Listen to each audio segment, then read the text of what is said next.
All right, let's look at motherfucking Zuckerberg.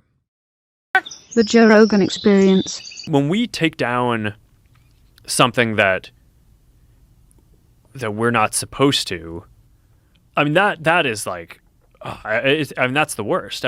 Remember, fun fact, but Mark Zuckerberg quite literally said Holocaust revisionism, the single best indicator that someone is a fucking actual out and about Nazi, is appropriate on his platform.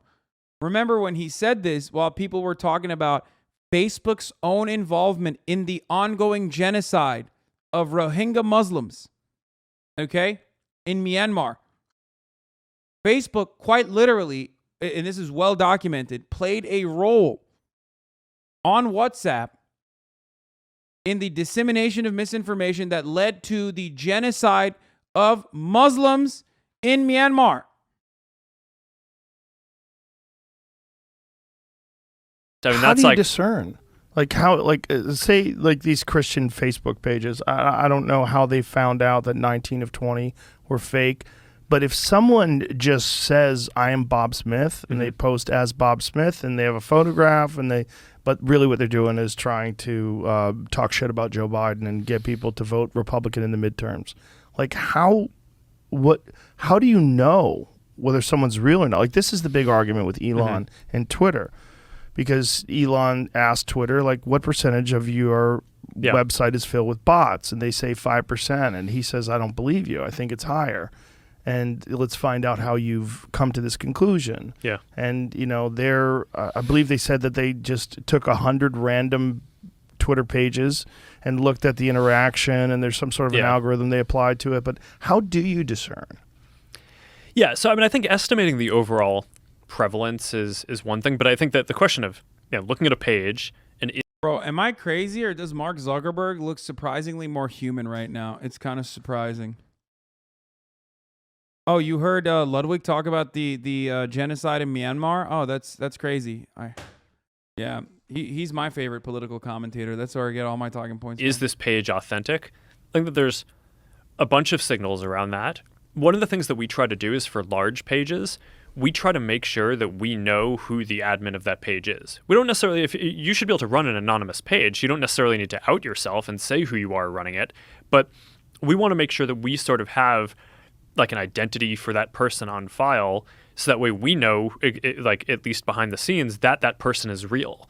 For certain political things, I think having a sense of what country they're originating from. I mean, some of that you can do just by looking at where their server traffic comes from, like is the IP address coming from Romania because if it's like an ad in some other country's election, then you probably want to make sure that ad is especially in countries that have laws around that are coming from someone who's a valid citizen or like at least in that place. So there's a bunch of, I think, I don't know, one theme in my worldview around this stuff, and when it gets to some of the stuff that we talked about before, is like, I don't think that this stuff is black and white or that you're ever going to have like a perfect AI system. I think it's all trade-offs all the way down, right? And you could build a system and you can either be overly aggressive and capture a higher percent of the bad guys, but then also by accident take out some number of good guys, or you could be a little more lenient and say, okay, no, the cost of taking out any number of good guys is too high, so we're going to tolerate having just a little bit more like more bad guys on the system.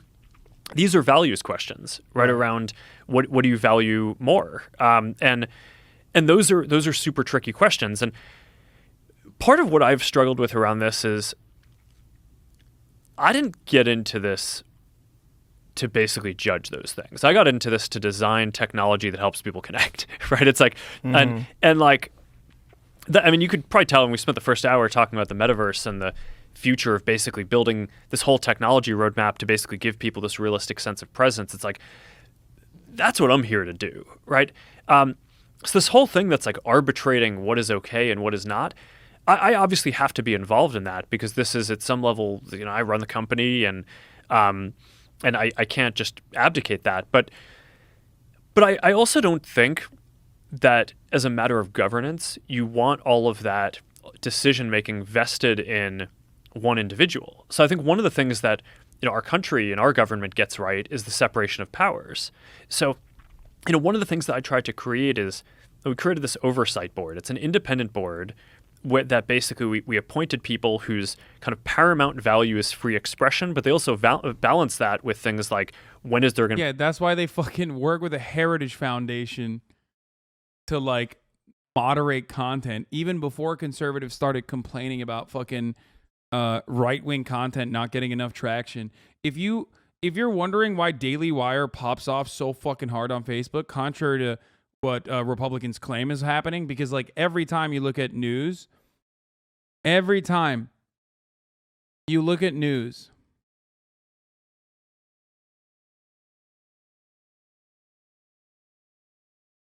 always making it seem like Republicans are not getting any fucking they're not getting enough clout. Oh yeah, no, here. Page 14. Fundamental freedoms, the mission examined, Myanmar authorities. The role of social media is significant. Facebook has been a useful instrument in those seeking to spread hate in a context where, for most users, Facebook is the internet.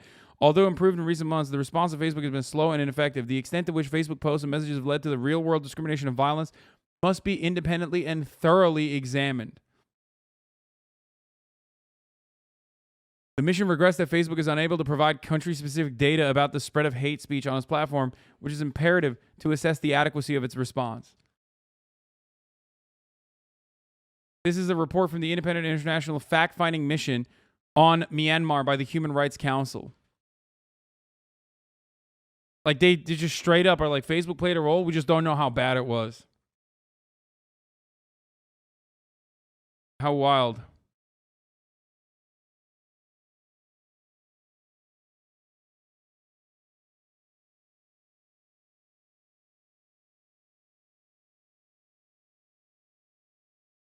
To be real harm to others in terms of safety or privacy or other human rights issues, and basically that board, people in our community can appeal cases to when they think that we got it wrong, and that board actually gets to make the final binding decision, not us.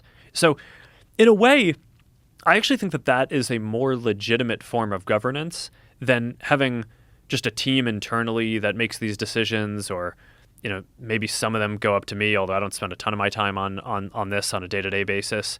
But like, I think it's generally good to have some kind of separation of powers where you're architecting the governance so that way you have different stakeholders and different people who can make these decisions, and it's not just like one private company that's making decisions even about what just happens on our platform. How do you guys handle things when they're a big news item that's controversial? Like, there was a lot of attention on Twitter during the election because of the Hunter Biden laptop story. The New York Post. Yeah, we had that too. Yeah, so you guys censored that as well? So we took a different path than Twitter.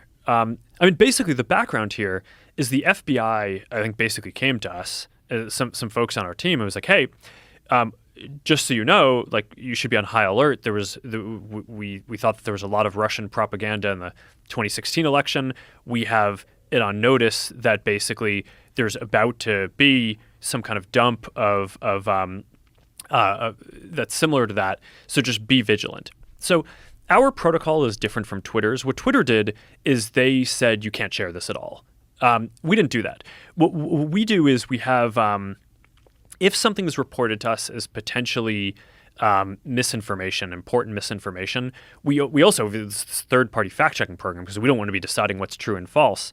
And for I think it was 5 or 7 days when it was basically being determined whether it was false, the distribution on Facebook was decreased, but people were still allowed to share it. So you could still share it, you could still consume it. So when you say the distribution is decreased, it got shared. How does that work? It basically, the ranking in newsfeed was a little bit less. So fewer people saw it than would have otherwise. So it definitely... By what percentage? I don't know off the top of my head, but it's meaningful. But basically, a lot of people were still able to share it.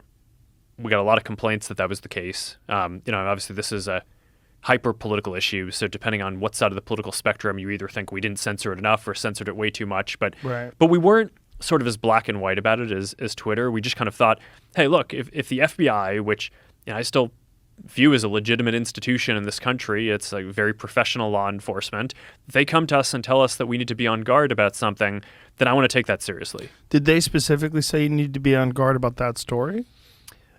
No, I don't remember if it was that specifically, but it basically fit the pattern. When something like that turns out to be real, is there regret for not having it evenly distributed and for throttling the distribution of that story? What do you mean evenly distributed? I mean evenly in that it's not suppressed. It's not. How does he not remember?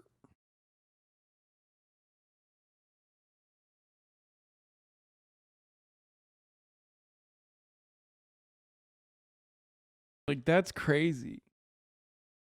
Yeah. I mean, it sucks. Yeah. Yeah, I mean, because it turned out after the fact, the fact checkers looked into it. No one was able to say it was false, right? So basically it had this period where it was getting list distribution. So yeah, but I think I think it sucks though. I think in the same way that probably having to go through like a criminal trial but being proven innocent in the end sucks. Like, it still sucks to have like that you had to go through a criminal trial, but at the end you're free. So it's I don't know if the answer would have been he's too busy building his dream life in metaverse. Yeah, with like 1998 graphics, dude. That's what he's doing. Don't do anything or don't have any process. I think the process was pretty reasonable. We still let people share it. But obviously you don't want situations like that. But certainly much more reasonable than Twitter's stance. And it's probably also the case of armchair quarterbacking, right? Or at least Monday morning quarterbacking, I should say. Because in the moment, you had reason to believe, based on the FBI talking to you, that it wasn't real and that there was going to be some propaganda. So what do you do? Yeah. And then if you just let it get out there, and what if it... He's like, genocide, aiding and abetting through not moderating misinformation and an ongoing genocide. Hunter Biden's laptop story. What should I ask the fucking CEO, one of the most powerful people on the fucking planet, about? Yeah, probably the Hunter Biden laptop thing. That's what I should ask him about. That's seems like way more important subjects to cover. Changes the election and it turns out to be bullshit. That's a real problem. And I would imagine that those kind of decisions are the most difficult. The decisions of like what is allowed and what is not allowed. Yeah. I mean, what would you do in that situation? I don't know what I would do. I would have to like really thoroughly... Well, first of all, you're dealing with the New York Post, which is one of the oldest newspapers in the country. So I would say I would want to talk to someone from the New York Post, and I would say, how did you come up with this data? Like, where are you getting the information from? How do you know whether or not this is correct? And then you have to make a decision because they might have got duped. It's hard because everybody wants to look at it after the fact. Now that we know that the laptop was real and then it was a legitimate story and there is potential corruption involved with him, what we think, oh, that should not have been restricted, that should not have been banned from sharing on Twitter. Right. I think everybody agrees with that. Even did Tucker Carlson tweet the Andrew Tate thing? I know it's going to be on soon.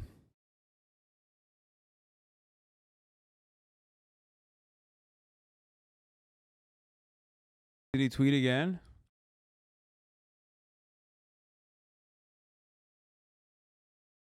No, Andrew Tate hates tap water. He talks exclusively to Tucker at 8 p.m. Eastern on Fox News. Why is this like, oh my God. Your bias against tap water? Yeah, so in my long career online, I was trying to say some things. Like I said, I've said many things for comedic effect.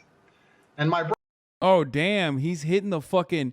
Bro, he's hitting the top of the hour ad break. That's what he's hitting right now. At the top of the hour, there's a 6-second ad break. And if you no longer want to see those ads, if you're not a brokey, if you're not a fucking brokey, if you're not a broke boy, you're a hustler, then you don't see ads.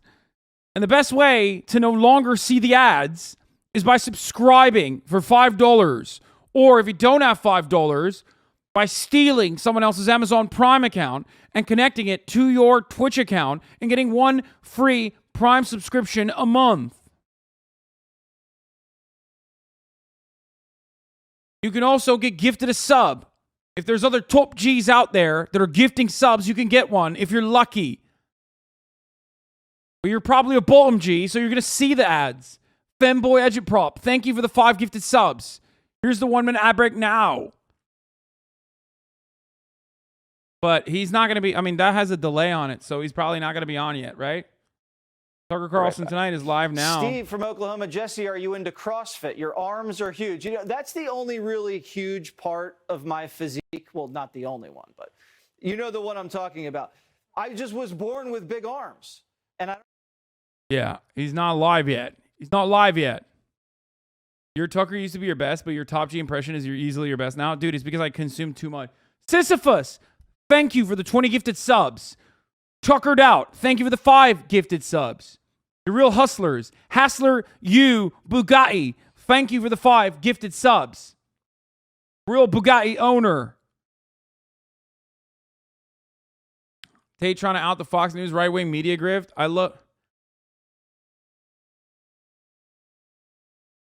Someone was saying that I was someone literally did that quick like slam dunk of like, didn't you platform Andrew Tate? And I was like, yeah, I love platforming Andrew Tate. I totally did that. I do love that, by the way. Like the Andrew Tate debate overall was so like awful for him. Was so absolutely awful for him that like basically most people didn't even fucking say. Most people didn't even have the audacity to, oh, he's not going to get into it yet. How could it happen? Once you accuse a man of racism and fascism and sexism, embezzlement. Okay, well, we're not doing that yet. Even Twitter agreed with that. But the thing is, then they didn't think that. In the beginning, they thought. But yeah, that fucking, that debate, which you can barely fucking call a debate, let's be real. That one was so bad for him. It went so poorly for him that like most people don't even try to do the, you platformed him too bullshit. Like, some people try and do it, but is this the reality where Tucker's now supporting a sex trafficker rapist? What do you mean, dude? That reality is not any different than the reality yesterday.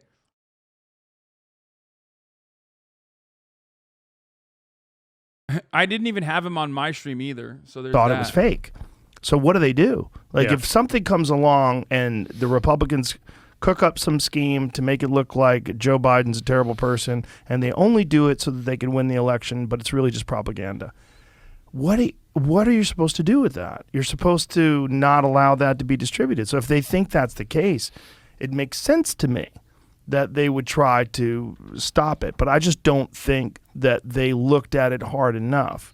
When the New York Post is talking about it, you know, they're pretty smart about what they release and what they don't release. If they're going over some data from a laptop and you could talk to a person, but again, like, this is just one story, like one individual story. Like, how many of these pop up every day, especially in regards to polarizing issues like climate change or COVID or you know, foreign policy or Ukraine. Anytime there's like a really controversial issue where some people think that it's imperative that you take a very specific stance and you can't have the other stance. Mm-hmm. Like those moments on social media, those trouble a lot of people because they don't know why certain things get censored or certain things get promoted. Yeah, I agree. And it's like to be in your spot. And I was one of the things that I really wanted to talk to you about is this, because like to be in your spot must be insanely difficult to have. No matter what decision you make, you're going to have a giant chunk of people that are upset at you.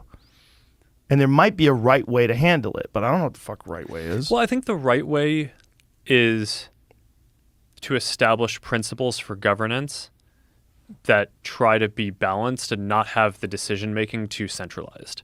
Because I think that it's hard for people to accept that, like, some team at Meta or that I personally am making all these decisions And I think people should be skeptical about any so much concentration around that. So that's why a lot of the innovation that I've tried to push for in governance is around things like establishing this oversight board.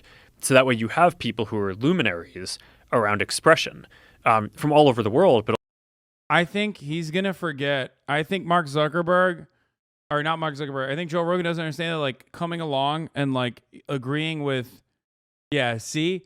Dude, Joe Rogan experience, I'm calling it. Here's my lock. Yesterday's interview with the CIA guy, today's interview with Mark Zuckerberg, people are going to start saying Joe is inauthentic. He just lets, like, a lot of these villains do PR on his broadcast, which is what a lot of people consider inauthentic about mainstream media as well. I think his audience is going to start fucking yelling at him about this shit.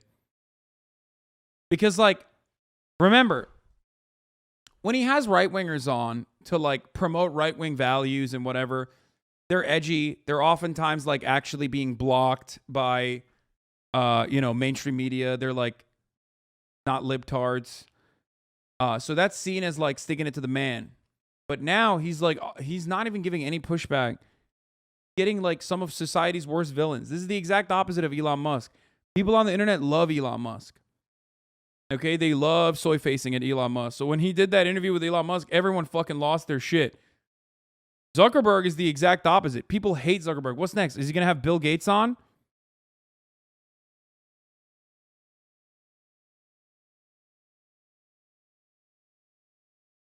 Podcast guests are paying up to $50,000 to appear on popular shows. Yeah. I mean, his subreddit is already, like, kind of opposed to him since COVID. His Reddit already hates him, so that doesn't count. His Reddit is like me. People that want to love him but can't because he constantly is just, like, awful. But there's the nostalgia element of, like, old Joe Rogan that they want a return to, and that's why they, like, immediately go crazy whenever Joe has, like, another guest that is reminiscent of that. But anyway, my point is,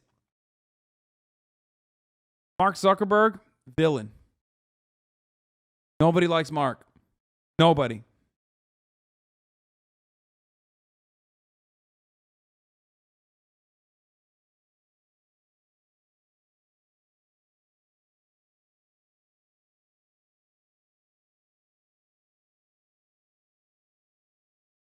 So when he has, like, a CIA guy, when he has a CIA guy on to speak out against Donald Trump and, like, kind of defend the FBI, people are going to be like, that's weird. Why is Joe Rogan having a CIA guy? CIA is not that good, right? I mean, I thought the CIA was bad.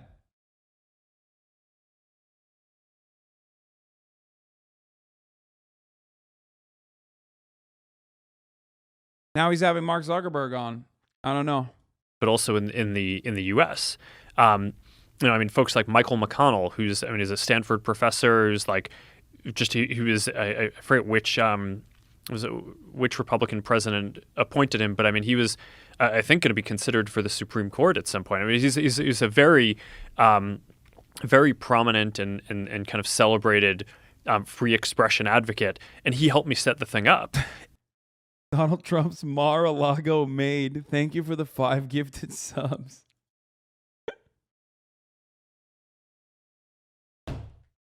Every now and then, there's a dumbass username that still gets me, okay? And that's...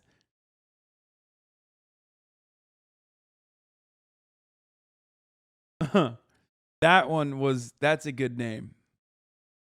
And I think, like, the beauty of GRE is that he tries his best to keep his platform unbiased, which is extremely rare nowadays. Yeah, dude, Joe Rogan, totally unbiased and definitely not an out-of-touch wealthy guy who, especially since moving over to fucking Austin, has become like a full-blown right-wing crank.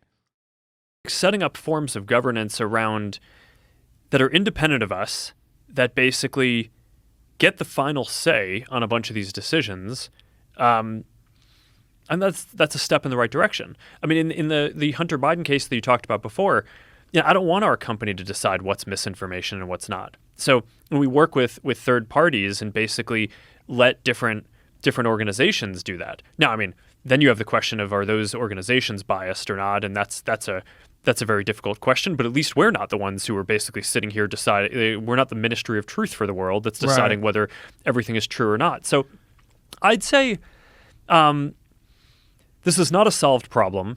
Controversies aren't going away. I think that it is interesting that the U.S. Is actually more polarized. Am I crazy or does this interview suck?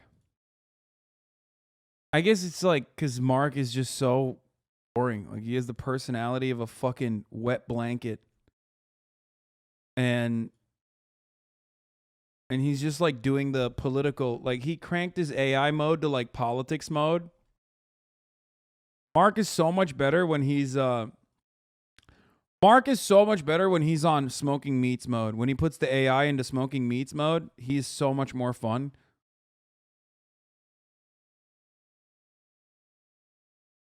Facebook Oversight Board says post critiquing RSS BJP highlights minority concern, allows it. Upon its review of the post, which included the video, and the Oversight Board says its decision to remove it was not in line with Facebook's community standards. Wait, what?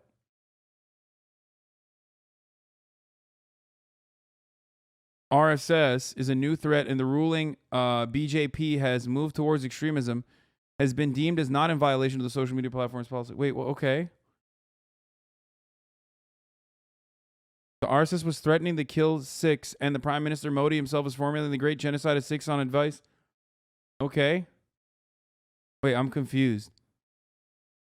That should not have been taken down, yes.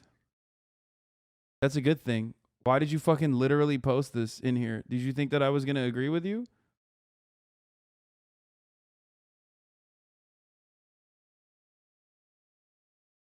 Chatter, do you think I'm a fan of the BJP? What's going on? Did I misunderstand? Xi Jinping Agitprop Fund. Thank you for the 5 gifted subs.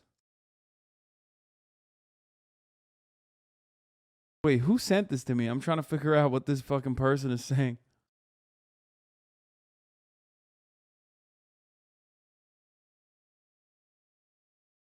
Okay, that was classic sick lol.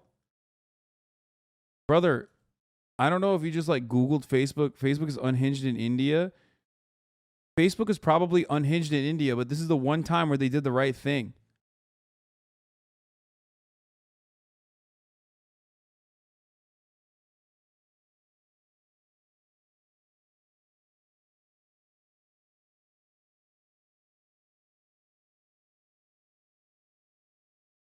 So I don't know why you brought this up.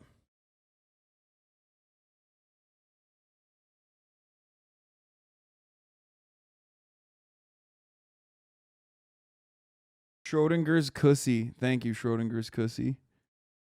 Oh my God, he's talking about myocarditis. Than most other countries. So I think sitting in the U.S. Megaphonic, stop sending me the fucking boring 420 link, please. I got it. You like weed, okay? 420. And it's easy to extrapolate and say, hey, it probably feels this way around the whole world. And from the social science research that I've seen, that's not actually the case. There's a bunch of countries where social media is just as prominent, but polarization is either flat or has declined slightly. So there's something kind of different happening in the U.S. But for better or worse, I mean, it does seem like the next several years do seem like they're set up to be quite polarized. So I tend to agree with you. There are going to be a bunch of different decisions like this that come up because of the scale of what we do. Almost every major world event has some angle that's like the Facebook or Instagram or WhatsApp angle about how the services are used in it. So, yeah, I think just establishing as much as possible independent governance. If you were guaranteed to get on the show, would you pay $50K to get on, Jerry? No, fuck no, dude. What are you fucking saying? You should have me on for free. Joe Rogan has had people with like significantly less fucking clout and significantly less like social media movement than someone like myself.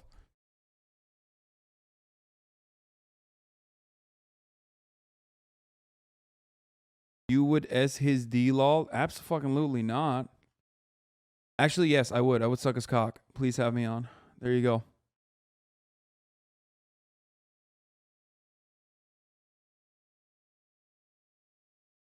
I wouldn't suck his cock, but I would suck his nipples. And I've said that before there was any sort of, you know, Joe Rogan invite at play here. I would suck his extremely long nipples. Num, num, num, num, num.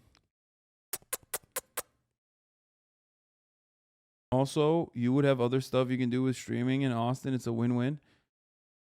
Yeah. He has the longest nipples of all time, brother. I would want to be in the room with those shits.